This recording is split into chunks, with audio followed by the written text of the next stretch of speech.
guys, today's video is going to be on this makeup look right here. This is a full drugstore look, and I'm also using affordable brushes as well.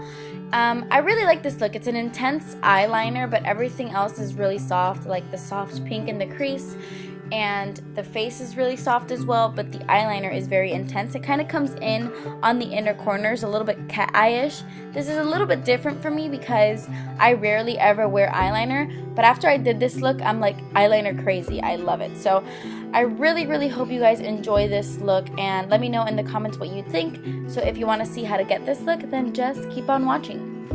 So I'm going to prime my eyelids as usual. I like primers like this that also work as a base because they cover up all those ugly little veins on my eyelids. And that was the LA Girl Pro Primer. I'm going to dip my finger into this white eyeshadow in the Sonia Kashuk Ion Neutral palette. I'm using my finger because the only eyeshadow I don't love in this palette is the white one. It's a little bit chalky, so I like to use my finger. Then I'm going to take this fluffy blending brush from Delium Tools. I will link all the brushes down below as well. So I'm taking this fluffy crease brush from Delium Tools, and I'm applying that pink color directly in the crease, and I am putting this sucker everywhere. I want it very pink in my crease. Then I'm going to take this e.l.f. brush, and I'm going to dip it into this cool tone brown. It's a light cool tone tannish taupey color, and I'm going to start applying this on the outer V of my eye and bringing it into my crease. So I'm just packing it on the outer V and dragging it into the crease. This eyeshadow brush is really easy to do that since it's fluffy but flat at the same time. Going back into the Sonia Kashuk palette, I'm going to take this super taupey purplish kind of color, and on that same brush I'm going to just do the exact same things. So on the outer V and then bringing it into my crease, I'm using these two shades to kind of, create some dimension, and so it, has different colors, if that makes sense. I don't know.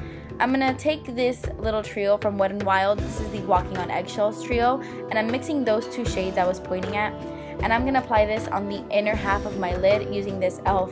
brush. This is the $1 brush. And then I'm going to dip my fluffy brush again into the pink, and I'm just going to blend everything out. Sorry, I feel like I'm moving too fast. I'm going to dip that same e.l.f. brush into the white, really packing it into the white, and applying this to my brow bone as a highlight. I'm going to take this darker brown in the palette. It's also very cool tone, but I'm applying this right at the outer V of my eye to create a darkness on the outer corners. This is just a darker brown than the other ones we were using. And then I'm going to use my NYC liquid liner, and I'm going to apply a very thick wing. So what I like to do is I like to draw the line first and then do this and then fill it in. So I do that kind of wing first, and then I start brushing little strokes in the inner corners just to connect everything. And then, yeah, I got out of frame, but all I did was fill in that part. Does that make sense? I really suck at eyeliner, but I just did my typical wing. I go back and I fix it, but I just did like a basic thick wing. Do whatever you guys want. You don't have to do that. So I prime my face with a luminous primer, and then I'm going to mix these two foundations. This is the Maybelline Fit Me and the Maybelline Fit Me Matte and Poreless. I like to mix these two because I have dry skin. So sometimes the Fit Me, the original, is a little bit too dewy, which I do love, but mixing it with the new Matte and Poreless creates a beautiful, like, natural satin finish. I love this combination. And I'm using a small stipple brush. Stipple? No. A small stipple brush from e.l.f. because you have to work in sections with the Matte and Poreless because it dries really fast. And then I realized I had no earrings on. Fail. So I'm just working in sections, and I love this brush. It gets in the nooks and crannies of everything. I don't know. I really like it. So that's what I'm doing. Then I'm going to add some concealer to my under eyes. This is the LA Girl Pro Conceal in Natural. And then I'm going to highlight some more. So I'm using the Rimmel Conceal and Highlight little highlighter concealer thing. And I'm going to apply this all over my face to highlight my face as well. I'm going to use this brush from e.l.f. This is their tapered highlighter brush, and I'm going to use that to blend it all in. I really love e.l.f. brushes. The Studio line is really affordable and really soft, like very soft. I love them. So I'm just blending that all in. Then I'm going to take my Maybelline Fit Me powder in 135 Creamy Natural, and I'm going to set my concealer on my face. But to set my under eye concealer, I'm using this e.l.f. under eye setting powder. I like it because it's like light reflecting. It reminds me a lot of the Laura Mercier Secret Brightening Powder, but it's $3 and not like a million. Then after that, I'm going to finish off my eyes, and I'm going to take that same liquid liner, and now I'm going to start connecting this into the inner part of my eye. Does that make sense? I'm making like a little triangle right in the inner tear duct, and usually I don't add eyeliner there, but I think it creates like a sexy cat eye look, as you can see right there. So that is what I did, and I feel like it ties the eyeliner together really nicely. So then after that, I'm going to take some black eyeliner. I have been loving this. This is from NYX. It's their like gel eyeliner in black. It's new. It's like their new eyeliner. It's amazing, guys. It's super black. Look, look, look. So black. I really love it.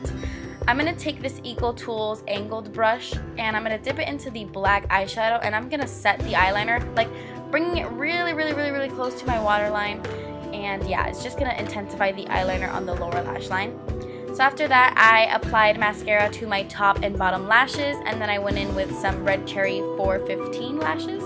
Just finish off the eye look, I'm going to dip this Morphe crease brush into that brown shade, and I'm just going to deepen up the outer corner like that. Like I'm just going to apply it really softly right in the outer V, kind of in the crease, and I feel like it's just going to add a little bit more dimension and finish off the eyes. So then I'm going to go ahead and do the rest of my makeup, just my face makeup. I'm going to take this NYX High Definition blush in the shade Taupe, and I'm going to use this to contour. This is a e.l.f., what is this? A powder brush from e.l.f., like a, I think it's like a powder foundation brush. And I love it for contouring because it's not too small, but it's not too big. This is a very ashy blush, like a taupey color, very ashy, so perfect for contouring. But just to warm up the skin a little bit, not too much, I'm going to dip that same brush into my NYC Sun and Bronze bronzer in Montauk Bronze. It's just going to warm it up a little bit because that taupe blush is like gray, like hella gray, like super, super ashy, so you do have to be a little bit careful. After that, I'm going to take this beautiful like tulip style brush from Delium Tools, and I'm going to use this to apply my blush. This is the NYX High Definition blush in Soft Spoken, I believe. I will leave all the information in the description box. It's a really pretty light peachy color. Love this blush. Then of course, to highlight, my Physicians Formula Shimmer Strip in Naturally Nude, and I'm applying that with an e.l.f. blush brush to the tops of my cheekbones and on the bridge of my nose and all that good stuff. Then I'm just going to do my lips. This is the Rimmel Exaggerate Lip Liner in Natural, I believe it's what it's called. And the reason I'm applying this lip liner is because the lipstick I'm going to put on top looks awful without a lip liner underneath because it settles into my lines really badly. None of the rest of those lipsticks in that line do, but that one kind of settles. But I love the color, so I have to put a lip liner underneath. And I'm using the Milani Moisture Matte Lipstick in Matte Innocence. So yeah, guys, that completes this look. I really hope you guys enjoyed it. Thank you so much for watching. Please subscribe if you haven't already, and I will see you in my next video. Bye!